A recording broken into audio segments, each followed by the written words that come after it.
At 4:20 a.m., along the frozen banks of the Oskil River, drone feeds flicker alive. Coordinates lock in within seconds. A rail junction 40 miles from the Russian border, a city Moscow claims to hold, Kupyansk.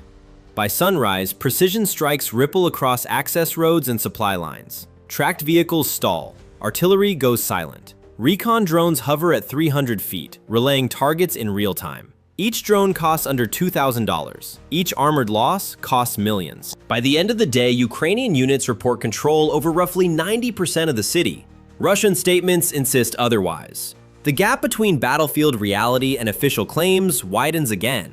This is not a single clash, it is a pattern. Since January 2025, Russian formations have struggled to conduct large-scale movement. Mechanized assaults arrive piecemeal. Columns never reach objectives. According to assessments echoed by Reuters and Defense News, Russia's ability to execute maneuver warfare is eroding fast. Numbers tell the story. More than 11,600 tanks neutralized since 2022. Nearly 24,000 armored vehicles damaged or abandoned. Artillery losses exceeding 37,000 systems. Daily personnel losses often approach 4 figures, forcing constant replacements. Meanwhile, Ukraine's drone network expands by the week. Kupyansk matters because it exposes the illusion. A rail hub meant to unlock logistics instead reveals paralysis. A battlefield where speed once ruled now favors sensors, software, and cheap explosives. And then, the unthinkable happened.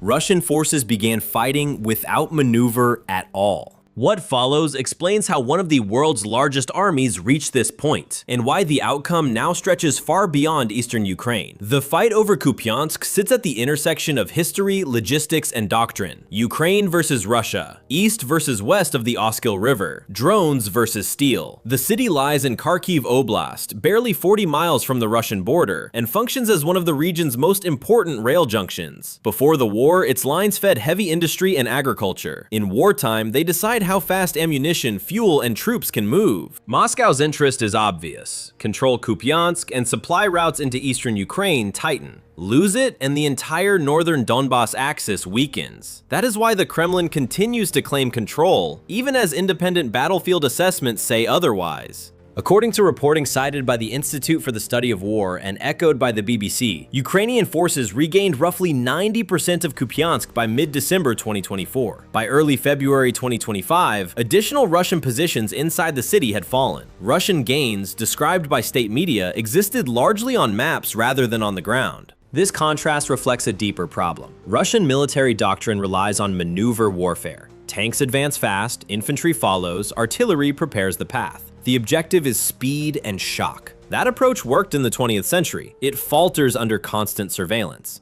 Ukraine flipped the equation. Instead of matching mass with mass, it invested in sensors, commercial drones, thermal cameras, rapid data links. A $1,500 quadcopter now identifies and strikes targets that once required air power, costing tens of millions. Defense News and Janes have repeatedly noted this imbalance. Cheap systems neutralizing expensive platforms. Russia entered the war with numerical advantages. Estimates referenced by Reuters placed Russia's tank inventory in the tens of thousands, including reserves. Ukraine started smaller, weaker on paper. The expectation in early 2022 was a short campaign decided by speed. That expectation collapsed. By 2025, Russia faced a different battlefield. Precision replaced volume. Visibility replaced surprise. Movement triggered immediate response. A column detected at noon rarely survived to dusk. Politically, the stakes rose. Kupyansk became more than a city. It became proof. Proof that battlefield control and public narrative had split. Proof that claims of dominance masked tactical stagnation. This matters beyond Ukraine. Maneuver warfare underpins Russian strategy from the Baltics to the Caucasus. If it fails here, its credibility fails elsewhere. NATO planners watch closely, so do Beijing and Tehran. The question now is not who controls Kupyansk today. The question is whether Russia can still fight the kind of war it planned to fight at all, and what replaces it when movement no longer works. The collapse did not happen in a single moment. It unfolded in layers. In early January 2025, Russian units attempted renewed pressure along the Kupyansk axis. Small armored groups moved at dawn. Within minutes, Ukrainian drones spotted them. Video feeds traveled through encrypted networks. Coordinates updated in seconds. Precision strikes followed before engines cooled. Vehicles halted. Crews scattered. The assault dissolved before contact. Days later came a second push. This time, Russian commanders tried dispersion. Fewer vehicles, wider gaps, infantry on foot. The result barely changed. Thermal sensors picked up movement at night. Drones tracked heat signatures through tree lines. According to battlefield reporting referenced by the Kyiv Independent and cited by Defense News, many units never reached Ukrainian lines. Then came the first twist. Russian military bloggers, usually aligned with official narratives, began questioning reports. Some openly suggested Kupyansk existed in another reality. The gap between Kremlin messaging and frontline experience widened. Internal dissent surfaced in public channels. A third attempt followed near mid-January. This one leaned on artillery, barrages fired from older systems. Ammunition stocks thinned quickly. Ukrainian counter-battery radar responded within minutes. Guns displaced too slowly. Several positions fell silent the same day. The second twist emerged here. Russian forces lacked follow-through. No armored reserve waited behind the barrage. No exploitation phase arrived. Maneuvers stalled again. Analysts at the Institute for the Study of War described these gains as theoretical, appearing on maps rather than terrain. Late January brought a tactical shift. Russian units began deploying 4 to 6 person infiltration teams. No armor, minimal gear. The aim was simple: slip past drones, probe defenses, withdraw, repeat. For a brief window, this caused friction. Gray zones formed. Ukrainian logistics slowed in some sectors. The third twist followed quickly. Small teams cannot hold cities. Drones adapted. Acoustic sensors tracked movement. Isolated groups found themselves cut off. Some disrupted supply lines temporarily. None altered the operational picture. Across the Donbass, similar patterns played out. Near Pokrovsk, Russian units spent over a year attempting to break fortified belts. Each push consumed men and equipment. Each retreat left wreckage visible from orbit. Jane's assessments noted that mechanized assaults often disintegrated at or near jump-off points. Behind the scenes, production limits tightened the noose. Forbes reported in early February that Russia's sole modern tank producer, Uralvagonzavod, could not match losses. Official claims cited 250 new T-90M tanks per year. Independent estimates suggested far fewer. Losses ran into the thousands annually. Rail yards began delivering refurbished relics. T-62s, early T-72 variants, optical sights, no modern sensors, metallurgy from another era. These machines moved slower, burned brighter on thermal, failed faster under strike. Each failed assault fed the next problem. Manpower churn increased. Daily losses often hovered near 1,000, according to figures repeatedly cited by Ukrainian authorities and echoed cautiously by Western analysts. Replacements arrived with minimal training. Unit cohesion eroded. By February 2025, the escalation phase reached its conclusion. Russian forces still attacked, Ukraine still defended, but the rhythm had changed. Large maneuvers vanished. The battlefield fractured into drone corridors, static lines, and short, brutal engagements. The escalation did not bring breakthrough, it exposed limits. And those limits now shape everything that follows. The strategic impact of this collapse reaches far beyond one city. Economically, the cost curve is brutal. Each modern tank represents an investment measured in millions of dollars. Each drone that disables it costs a fraction of that. Reuters and Defense News have both highlighted this imbalance. Low-cost systems imposing high-cost losses at scale. By early 2025, independent tallies referenced by multiple outlets placed Russian tank losses above 11,600 units, with armored vehicle losses nearing 24,000. Artillery systems lost exceeded 37,000. These numbers reshape force structure, not just headlines. Industrial limits worsen the picture. Forbes reported that Russia's annual production of new T-90M tanks likely falls between 100 and 200 units, far below official claims. Even at the higher estimate, replacement covers less than 10% of annual losses. The gap is filled by refurbished Soviet-era vehicles drawn from storage, many built in the 1960s and 1970s. Janes notes that these platforms lack modern sensors and survivability, making them vulnerable the moment they move. Manpower pressure compounds equipment shortfalls. Western analysts cited by the BBC and Deutsche Welle describe daily attrition rates that often approach 4 figures during peak fighting. Unlike equipment, people require time to train. Rapid replacement erodes unit effectiveness.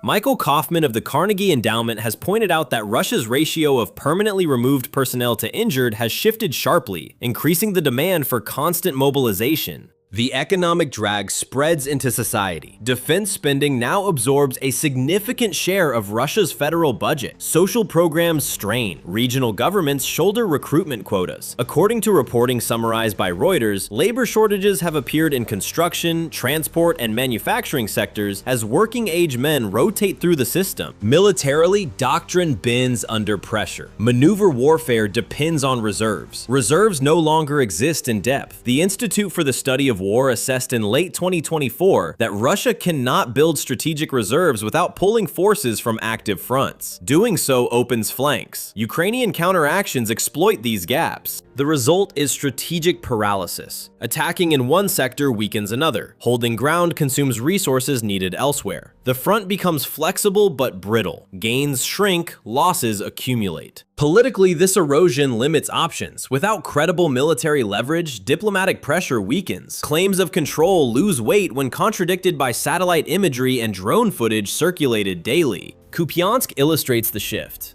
A rail hub meant to enable movement now symbolizes immobility. Russia still fights. It still expands. But the strategic impact is clear. The tools that once defined its power no longer deliver decisive results. The question now facing planners is stark. Can an army designed for mass maneuver adapt fast enough when maneuver itself has become a liability? The consequences ripple outward, pulling global powers into sharper focus. For NATO, the Ukraine battlefield has become a live laboratory. Alliance planners study the same drone feeds shaping combat, cheap quadcopters versus multi-million-dollar platforms, software updates versus steel upgrades. Defense News and Janes have both noted that doctrines across Europe are shifting. Armies once centered on heavy armor now prioritize sensors, electronic warfare, and rapid data fusion. The United States plays a central role. Under President Donald Trump's administration, Washington has continued military assistance while pressing allies to expand production. U.S. factories ramp up artillery output. Drone programs accelerate. The Pentagon's internal reviews increasingly cite Ukraine as proof that future wars favor adaptability over mass. Europe feels the pressure directly. The EU faces rising defense budgets alongside energy security concerns. Russian military stagnation reduces immediate offensive threat, but prolonged conflict strains economies. Refugee flows remain significant, with millions still displaced across the continent, according to figures referenced by the BBC and Reuters. Infrastructure spending rises. Political unity is tested. China watches closely. Analysts quoted by Reuters emphasize Beijing's interest in the drone armor imbalance. Lessons from Ukraine feed into Taiwan contingency planning. Cheap saturation systems challenge expensive naval and air platforms. The comparison is unavoidable. In the Middle East, similar dynamics appear. Non-state actors increasingly deploy low-cost drones. Gulf states invest heavily in counter-drone defenses. Israel, Iran, and their partners track Ukrainian adaptations in real time. The technology diffuses faster than treaties can regulate. 3 to 6 months ahead, several scenarios dominate expert discussions. 1. Russia doubles down on attritional pressure, relying on manpower and refurbished equipment, accepting minimal gains. 2. Ukraine leverages continued Western support to stabilize lines and apply selective counterpressure, focusing on logistics rather than territory. 3. Diplomatic maneuvering intensifies as military options narrow, especially if production gaps persist. NATO's central concern remains escalation control. A weakened conventional force changes deterrence calculations. At the same time, Ukraine's success reinforces alliance confidence in asymmetric defense. Across capitals, the lesson is the same. Warfare has shifted. Speed no longer comes from engines alone. It comes from information. Those who adapt survive. Those who cling to old models stall. Kupyansk is not just a battle, it is a signal, a warning transmitted far beyond eastern Ukraine, shaping strategies from Brussels to Beijing. What happens next will define not only this war, but how future wars are fought. By early 2025, the pattern is unmistakable. Russia still fields numbers. It still launches attacks. Yet the foundation of its preferred warfare has fractured. Maneuver once promised speed, shock, and decision. Now it invites detection and rapid response. Kupyansk captures the shock, a city publicly claimed, a rail hub strategically vital, yet controlled largely by Ukrainian forces using systems that cost less than a single armored tire. The contrast is stark. Heavy formations hesitate, light drones dominate, maps and reality diverge. The data reinforces the narrative. More than 11,600 tanks lost, tens of thousands of armored vehicles and artillery systems removed from the fight, daily personnel losses forcing constant replacement, production lines unable to close the gap. Assessments from Reuters, the BBC, Deutsche Welle, Defense News, and Jane's converge on the same conclusion. Russia's ability to conduct large-scale maneuver warfare is fading. Globally, the implications spread. NATO adapts faster, the United States recalibrates procurement, Europe invests in defense and resilience, China studies every engagement, others copy the tools, not the flags. Ukraine's task remains clear. Maintain visibility, preserve support, prevent narrative drift from replacing facts on the ground. The information domain matters as much as territory. The war now asks harder questions. Will Russia find a way to rebuild credible maneuver forces? Or will production limits lock in stagnation? Will Ukraine sustain its technological edge as the conflict drags on? Will global powers absorb these lessons quickly enough to deter future conflicts? The answers will not come from press statements. They will emerge from factories, budgets, and battlefields. If this analysis added clarity, consider subscribing for continued coverage and strategic breakdowns. Share your perspective in the comments. The conversation shapes what comes next.